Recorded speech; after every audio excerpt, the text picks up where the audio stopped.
Deobandi public کو ہوشیار کرنے کے لیے باقی مسلمانوں کو بھی، خواہ وہ بریلوی ہوں، اہل حدیث ہوں، شیعہ ہوں، دیوبندی ہوں، سب کے لیے چند ایک آیات اور حق چاریار کی نسبت سے 4 مثالیں میں پیش کروں گا صحابہ کرام کی زندگی سے کہ ان کا ایٹیچیوڈ کیا تھا، کہ کیا وہ بھی اسی طریقے سے اندھے بن کر کسی کے پیچھے چلتے تھے یا واقعی وہ دیکھتے تھے کہ قرآن و سنت کیا کہتا ہے۔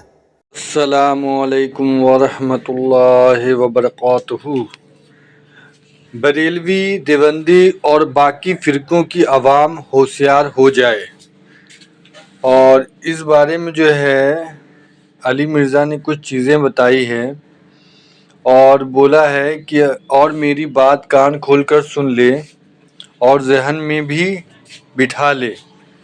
تو یہ ساری چیزیں کیا بتانے والے ہیں بریلوی اور دیوبندی اور سارے فرقوں کے بارے میں، تو اس ویڈیو کا بنانے کا مقصد یہی ہے کہ یہ کیا بتانا چاہ رہے ہیں اور کیا بولنا چاہ رہے ہیں۔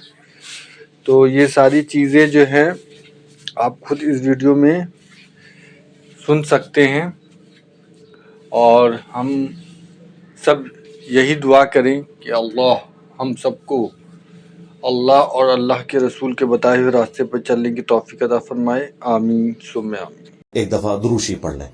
اللہم صلی علی محمد وعلی آل محمد واصحاب محمد وازواج محمد وامت محمد اجمعین الی یوم الدین۔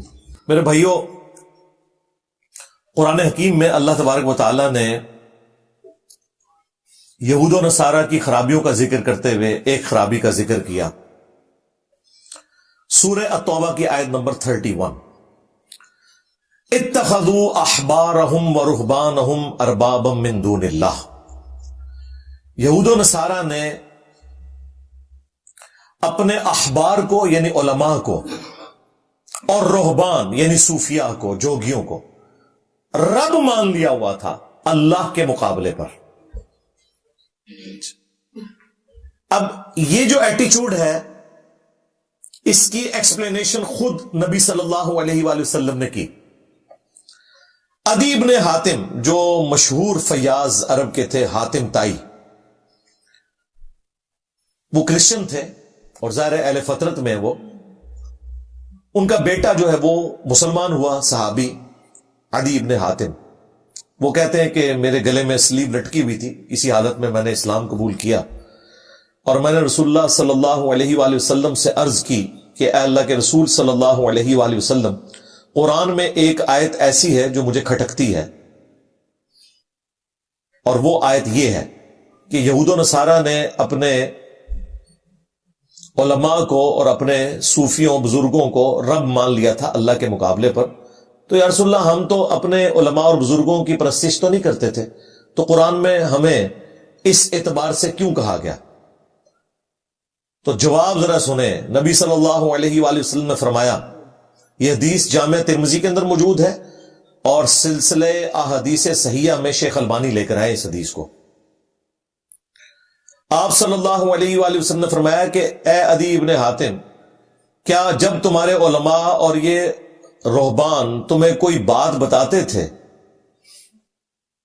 تو تم بغیر دلیل کے، یعنی بغیر یہ دیکھے ہوئے کہ اللہ تعالیٰ کی وحی میں کیا ہے، ان کی حلال کردہ چیزوں کو حلال اور حرام کردہ چیزوں کو حرام نہیں مان لیتے تھے؟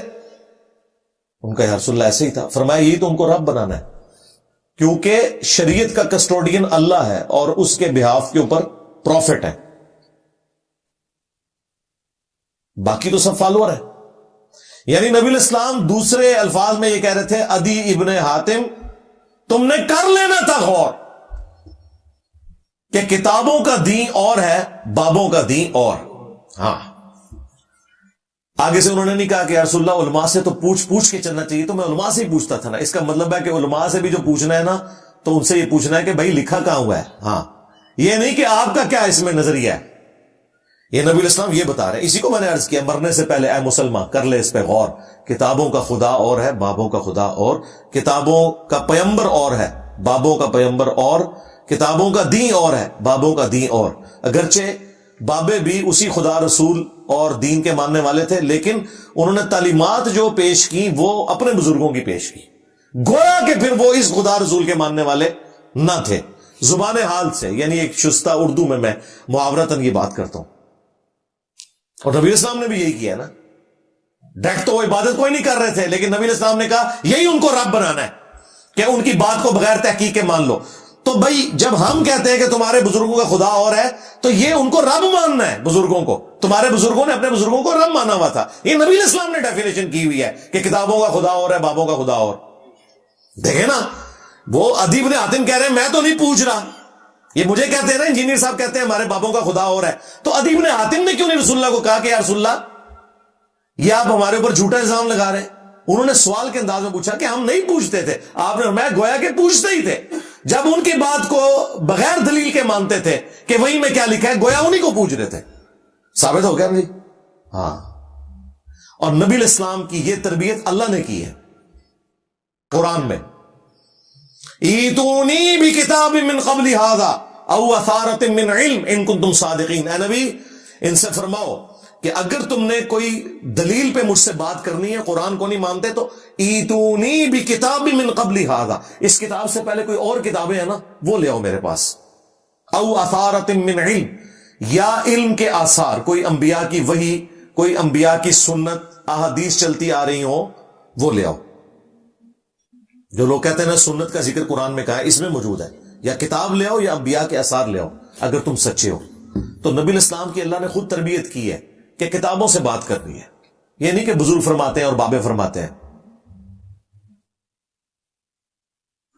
تو الحمدللہ یہ جو آیت مبارکہ ہے کہ لاؤ میرے پاس کوئی کتاب یا علم کی بات، ایتونی بکتاب من قبل ھذا او اثارۃ من علم، یعنی کتاب بھی اور علم بھی. اسی کو میں نے عرض کیا کہ نہ میں وابی نہ میں بابی، میں ہوں مسلم علمی کتابی. ہاں کہتے کتنے لکھے؟ قرآن ہی لکھے ہے.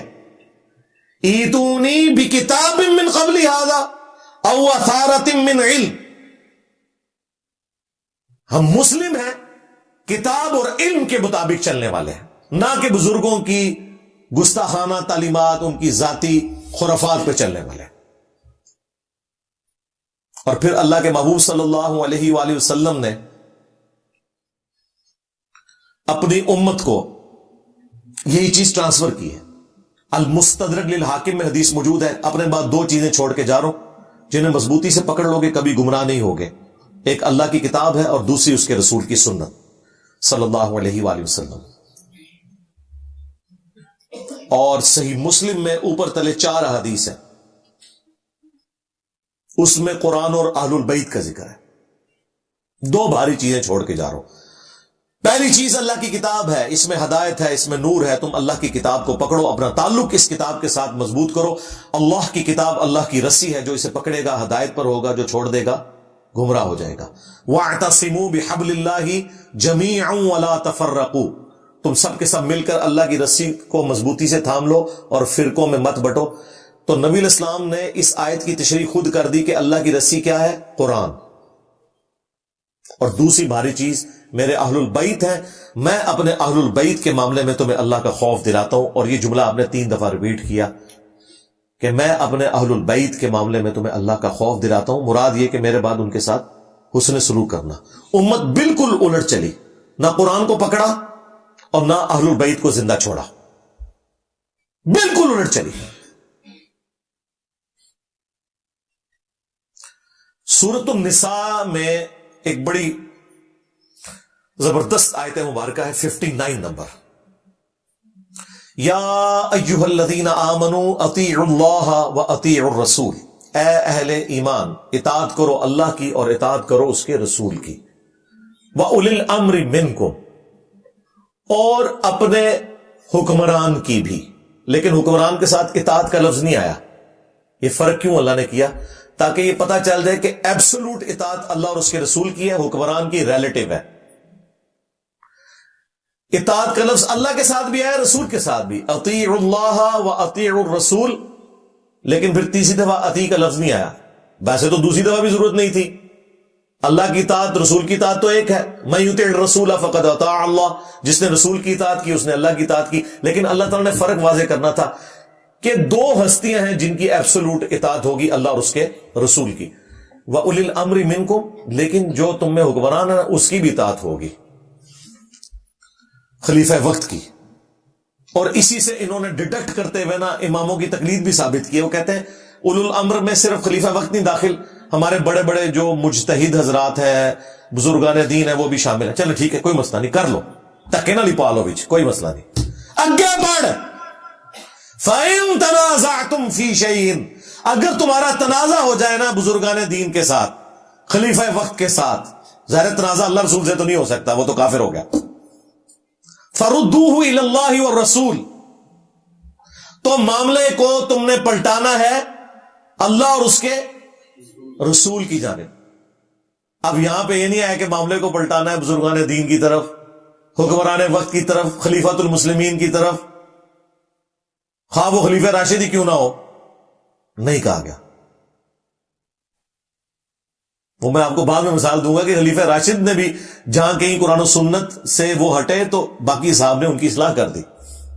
اگرچہ خلیفہ راشد کے لیے تھا علیکم بسنتی و سنت الخلفاء راشدین المہدیین، لیکن اس کا مطلب کسی صحابی نے یہ نہیں لیا کہ خلیفہ راشد اگر قرآن و سنت کے خلاف کوئی فیصلہ کرے، بدنیتی کے اوپر نہیں، انجانے میں، تو ہم نے اس کے پیچھے چلنا ہے. نہیں، اس کی بھی اصلاح کرنی ہے. فَإِن تَنَازَعْتُمْ فِي شَيْءٍ، اگر تنازع ہو جائے تمہارا کسی معاملے میں تو معاملے کو پلٹانا ہے اللہ اور اس کے رسول کی طرف. إِن كُنتُمْ تُؤْمِنُونَ بِاللَّهِ، اگر تم اللہ پر ایمان لاتے ہو، وَالْيَوْمِ الْآخِرِ، اور آخرت کے دن کے اوپر ایمان لاتے ہو. ذَلِكَ خَيْرٌ وَأَحْسَنُ تَأْوِيلًا، اسی میں تمہاری خیریت ہے اور اسی کا انجام بہتر ہونے والا ہے کہ معاملے کو تم نے اللہ اور اس کے رسول کی طرف لوٹانا ہے. اگر حکمران وقت سے یا کسی بزرگ سے بھی جھگڑا ہو جائے تو اس سے واضح اشارہ مل گیا، بلکہ حکم مل گیا کہ ایبسولوٹ اطاعت اللہ اور اس کے رسول کی ہے عز و جل و صلی اللہ علیہ وآلہ وسلم، باقی سب کی ریلیٹیو ہے، ان کی نسبت سے ہے. اب میں آپ کو پریکٹیکلی اس کی حق چار یار کی نسبت سے 4 مثالیں دوں گا اور اسی پہ اپنی گفتگو کو کنکلوڈ کروں گا. پہلی مثال صحیح بخاری اور صحیح مسلم دونوں کے اندر موجود ہے. نبی علیہ السلام کی مبارک زندگی میں آپ نے ایک انصاری صحابی کو امیر مقرر کیا، ایک قافلہ کوئی روانہ کیا، کوئی جماعت بھیجی، ان کے اوپر ایک انصاری امیر لگایا. راستے میں اس امیر کو غصہ آیا تو اس نے اپنے سب آرڈینیٹس کو حکم دیا کہ لکڑیوں کا ایک بہت بڑا الاؤ جلاؤ، اور وہ جب جل گیا تو اس نے کہا کہ دیکھو میری اطاعت رسول اللہ کی اطاعت ہے اور رسول اللہ کی اطاعت اللہ کی اطاعت ہے، اور میری نافرمانی رسول اللہ کی نافرمانی ہے اور رسول اللہ کی نافرمانی اللہ کی نافرمانی ہے. میں تمہیں حکم دیتا ہوں کہ اس آگ میں چھلانگ مارو. اب وہ کوئی حنفی شافی مالکی حنبلی تو نہیں تھا، حالانکہ مجھے بتائیں یہ بڑے بڑے امام کیا اس انصاری صحابی کے برابر ہو سکتے ہیں جسے رسول اللہ نے امیر بنایا ہو؟ لیکن وہ آگے جو تھے نا وہ بھی تربیت یافتہ تھے نبی الاسلام کے. انہوں نے کہا کہ ہم آگ سے بچنے کے لیے ہی تو رسول اللہ کے دامن کرم میں آئے تھے، تو ہمیں دوبارہ اسی آگ میں پھینک رہے ہیں، ہم یہ تیری بات نہیں مانیں گے.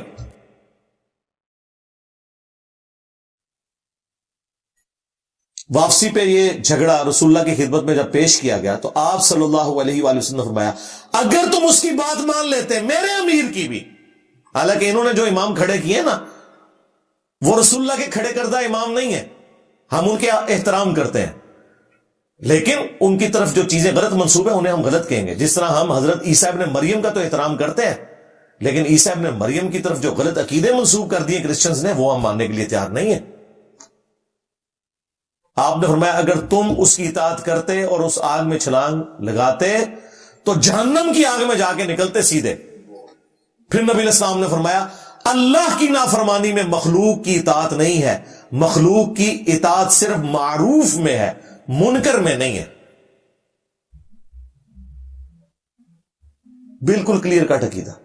مجھے بتائیں اگر نبی الاسلام کا مقرر کردہ امیر اس کی تقلید نہیں ہو سکتی, اس کے پیچھے آپ اندھے بن کر نہیں چل سکتے, تو باقی تو کوئی وڈے تو وڈا امیر, کوئی بزرگ امام شاہی کوئی نہیں اس صحابی کے مقابلے پہ جس کے پیچھے نبی الاسلام کھڑے ہیں. دوسری مثال بھی بخاری اور مسلم دونوں کے اندر موجود ہے. حضرت عمر فاروق رضی اللہ تعالیٰ عنہ کے دور میں خلیفہ راشد ہیں, پیروی کا حکم ہے, لیکن کہاں تک پیروی کا حکم ہے؟ جہاں تک قرآن و سنت سے وہ مطابقت رکھ کے چلیں, جہاں کہیں ان سے مس ہینڈلنگ ہو, ظاہر انسان ہے, پھر ان کی پیروی نہیں ہے اس معاملے میں, بلکہ ان کی اصلاح کی جائے گی. وہ حدیث بخاری مسلم دونوں میں ہے.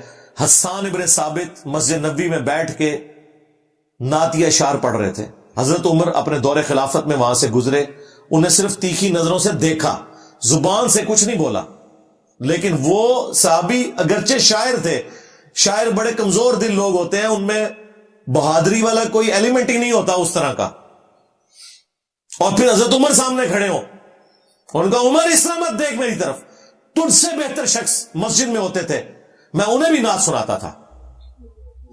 حضرت عمر نے بھی کوئی اپنی وہ نہیں کیا کہ شرمندگی بچانے کے لیے میں نے تکڑا ایسا کتنے بندے بیٹھے ہوئے اس ٹائم مسجد نہیں, ان کا جو تو نے سمجھا میں نے واقعی اسی نظر سے تجھے دیکھا ہے, مان لیا. کہا کہ اپنی اس بات کے اوپر گواہ لے کر آؤ. حضرت ابو ہریرہ پاس بیٹھے تھے, حضرت حسان نے ان کی طرف اشارہ کیا تو انہوں نے پھر گواہی دی, اے امیر المومنین میں گواہی دیتا ہوں کہ نہ صرف نبی علیہ السلام نے نعتیہ اشعار سنے ان سے, بلکہ ان کے لیے دعا کی کہ اے اللہ روح قدس کے ذریعے حسان کی مدد فرما جس طرح تو نے عیسیٰ ابن مریم کی مدد کی تھی. وَأَيَّدْنَاهُ بِرُوحِ الْقُدُسِ.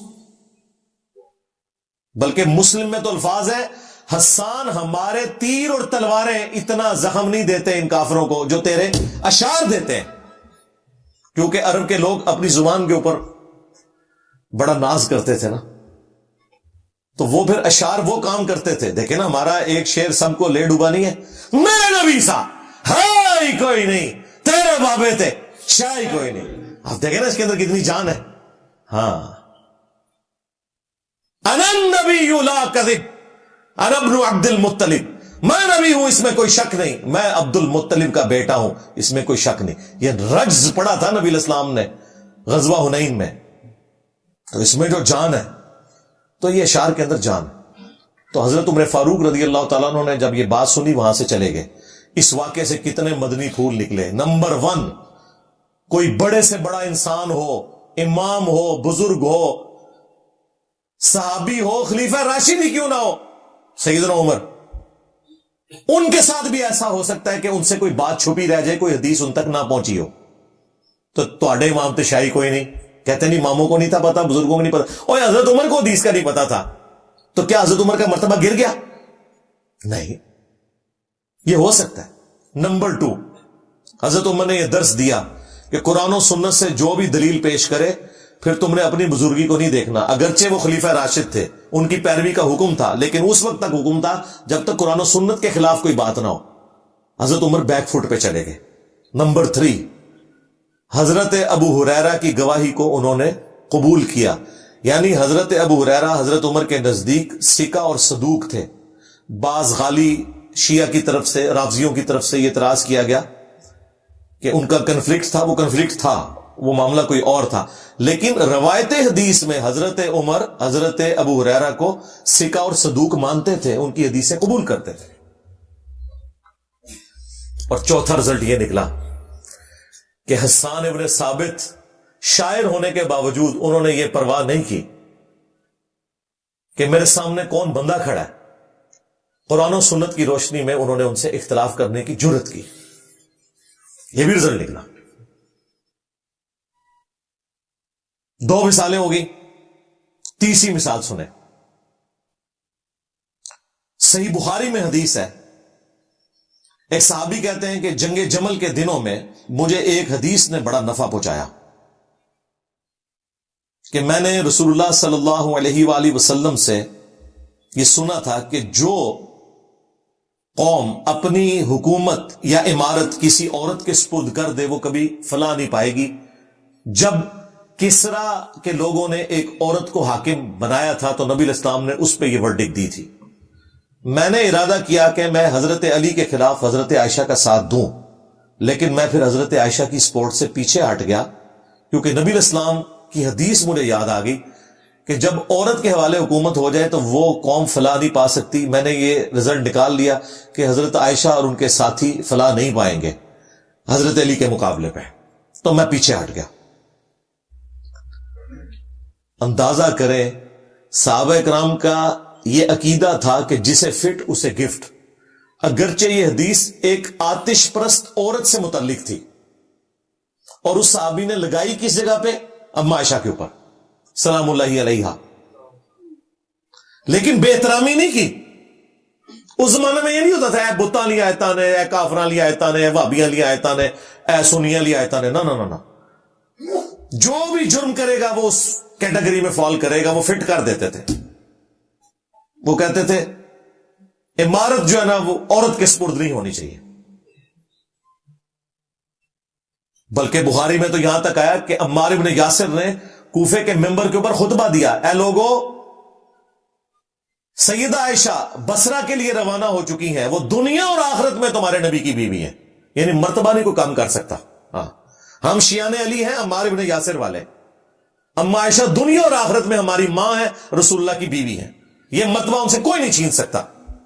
لیکن ساتھ ہی عمار ابن یاسر نے کہا لیکن اللہ تمہیں آزمائے گا کہ تم اللہ کی اطاعت کرتے ہو یا عائشہ کی اطاعت کرتے ہو، کیونکہ حضرت علی کی اطاعت اللہ کی اطاعت ہے۔ کیوں؟ اطیعوا اللہ و اطیعوا الرسول و اولی الامر منکم، حاکم وقت ہے، مرتبہ بھی کم ہونے نہیں دیا، اور کتنا گاڑا فتویٰ، اللہ تمہیں آزمائے گا کہ تم اللہ کی اطاعت کرتے ہو یا عائشہ کی اطاعت کرتے ہو، بہت گاڑا فتویٰ ہے۔ لیکن صحابہ کرام کے زمانے میں اس طرح کی چیزوں کو گستاخی شمار نہیں کیا جاتا تھا، یہ علمی ڈسکشن کے طور پہ ہوتی تھی چیزیں۔ آج چونکہ سنی شیعہ کنفلکٹ ہے، لوگوں کو فوراً فکر پڑ جاتی ہے یہ ہو گیا وہ ہو گیا۔ 3 مثالیں ہو گئی، چوتھی مثال سنیں۔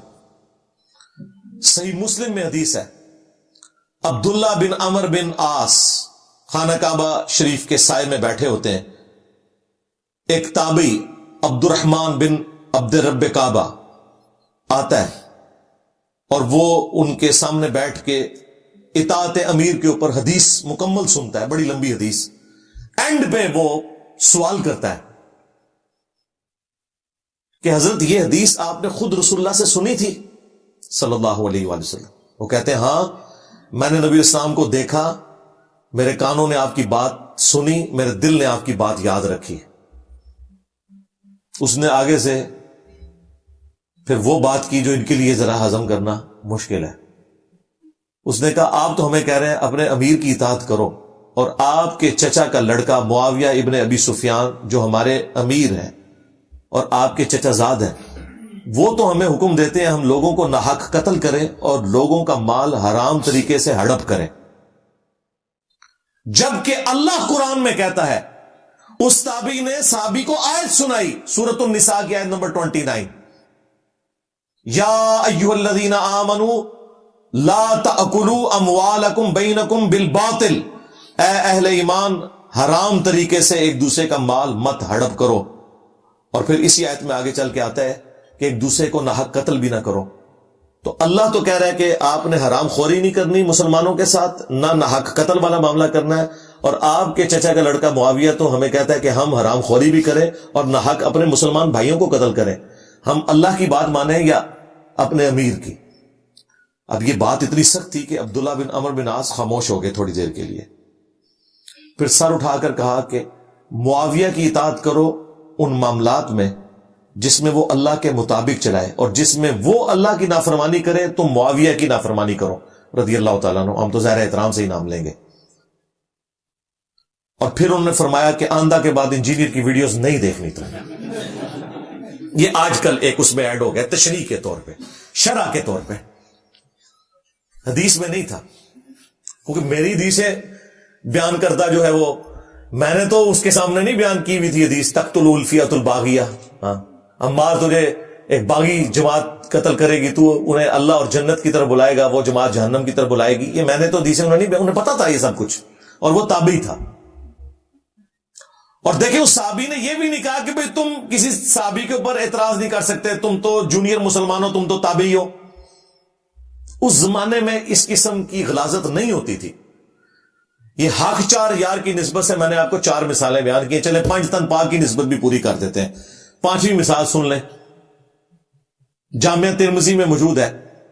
ایک شامی شخص آتا ہے اہل شام میں سے, اور عبداللہ بن عمر سے کہتا ہے کہ کیا حج تمتع کرنا جائز ہے؟ انہوں نے کہا جائز کیا, سنت ہے. سنت اس اعتبار سے کہ نبی الاسلام نے اگرچہ حج قران کیا تھا, لیکن حج قران میں بھی ایک ہی سفر میں حج اور عمرہ جمع ہو جاتا ہے. اس اعتبار سے آپ تمتع کرتے ہیں, نفع اٹھا رہے ہوتے ہیں. ان کا سنت ہے, نبی الاسلام نے ہمیں حکم دیا تھا. تو انہوں نے کہا کہ آپ کے والد تو منع کرتے تھے حج تمتع کرنے سے, اور وہ واقعی صحیح مسلم میں موجود ہے. اور صحابہ کرام بڑے سخت ناراض تھے حضرت عمر سے. وہ جو عمران بن حسین ہے نا صحابی, جن کے بارے میں مسلم شریف میں ہی آتا ہے کہ انہیں فرشتوں کا سلام سنائی دیتا تھا, یہ ان کی کرامت تھی. اسی حدیث میں, وہ کٹھی حدیث ہے, اسی میں وہ کہتے ہیں کہ میں نے جب داغ لگوایا نا تو پھر مجھے سلام کی آواز آنا بند ہو گئی. پھر میں نے دوبارہ سے جب یہ معاملہ چھوڑا تو پھر مجھے سلام کی آواز آنا شروع ہو گئی. ان سے کوئی شخص آگے پوچھتا ہے یہ حج تمتع کے اوپر جو یہ سارا معاملہ ہوا ہے, تو وہ بڑے سخت ناراض ہو کے کہتے ہیں کہ حج تمتع کو تو کسی نے منسوخ نہیں کیا, نبی الاسلام نے کیا, حضرت ابوبکر کے دور میں ہوا, جب تک کہ یہ شخص حکمران بنا. یعنی اس طریقے سے انہوں نے حضرت عمر کا نام لیا. یہ صحیح مسلم شریف میں. وہ پھر اللہ کا شکر حضرت علی نے اپنے دور میں آ کے حج تمتع دوبارہ سے بحال کر دیا, اور آج امت کہ 99% لوگ حج تمتع ہی کرتے ہیں,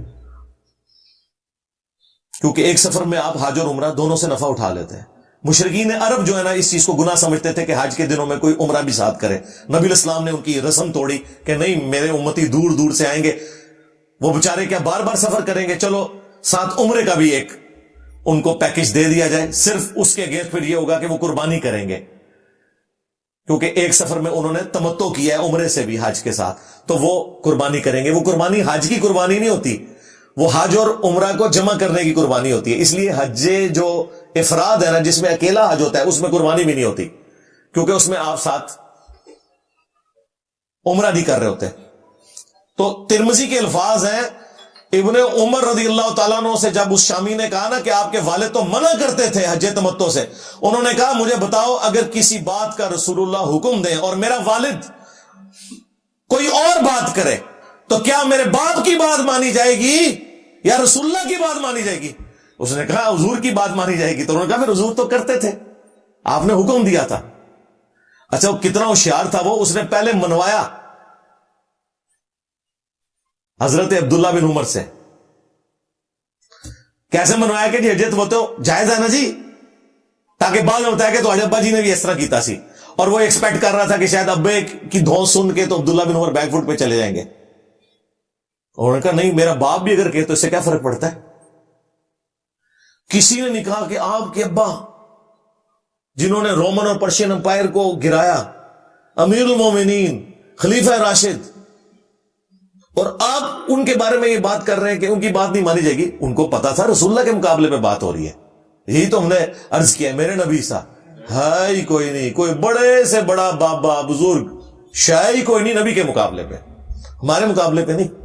خود انہوں نے یہ ہمیں بتایا تھا جی, کوئی بڑے سے بڑا غوث قطب ابدال کوئی ولی ہو کسی صحابی کے گھوڑے کے قدموں کی خاک نہیں, کہتے تھے نا. اور تم تو اپنے بابوں کو جانوروں سے بھی بدتر کہتے تھے. ہم تو صرف کہتے ہیں میرے نبی سا ہے ہی کوئی نہیں, تیرے بابے تشائی کوئی نہیں, یعنی ہمارے نبی کے مقابلے پہ. اور تم تو کہتے تھے تمہارے بابے صحابہ کے جانوروں سے بھی بدتر ہیں. اس وقت نہیں کسی کو خیال آیا کہ یہ گستاخی ہو رہی ہے بابوں کی. دیکھا کتنے گیا دماغ. انجینئر صاحب کوئی بھی بات کرتے نا وہ فوراً تختہ مشق بن جاتی ہے, حالانکہ اس سے ورسٹ فارم میں ان کے بزرگوں کے ہاں وہ چیزیں ایگزسٹ کرتی ہیں. یہ میرا فیوریٹ ٹاپک ہے, اس پہ بہت کچھ بولا جا سکتا ہے. جس سے شوق ہے تو مسئلہ 197 میرا دیکھے, اسی ٹاپک کے اوپر ہے. ایک اور ویڈیو ہے میری تقلید کے نام کے اوپر ڈرامہ بازی، اور کافی ساری ویڈیوز میری اس حوالے سے موجود ہیں. میں نے یہ ساری باتیں کنکلوڈ کرتے ہوئے اس لیے کی تاکہ آپ کو اوورال عقیدہ پتہ چلے. یہی باتیں میں پچھلے 15 سال سے کرتا آ رہا ہوں سکیٹرڈ فارم کے اندر، لیکن جب اس طرح کی کوئی چیز سامنے آتی ہے تو پھر ایک موقع مل جاتا ہے کہ پھر دوبارہ سے وہ چیزیں ریکال کی جائیں، جو بکھری ہوئی تھیں ایک جگہ دوبارہ سے جمع ہو جائیں، تاکہ ہم ختم نبوت صلی اللہ علیہ وآلہ وسلم کی برکت سے رسول اللہ صلی اللہ علیہ وآلہ وسلم کی بھولی بھالی امت کو ان بزرگوں کے چنگل سے نکال کر اس شخص کے قدموں میں لے آئے جس کی قبر مدینے میں ہے، صلی اللہ علیہ وآلہ وسلم. صلو علی محمد وآل محمد، اللہم صلی علی محمد وعلی آل محمد واصحاب محمد وازواج محمد وامت محمد اجمعین الی یوم الدین، آمین.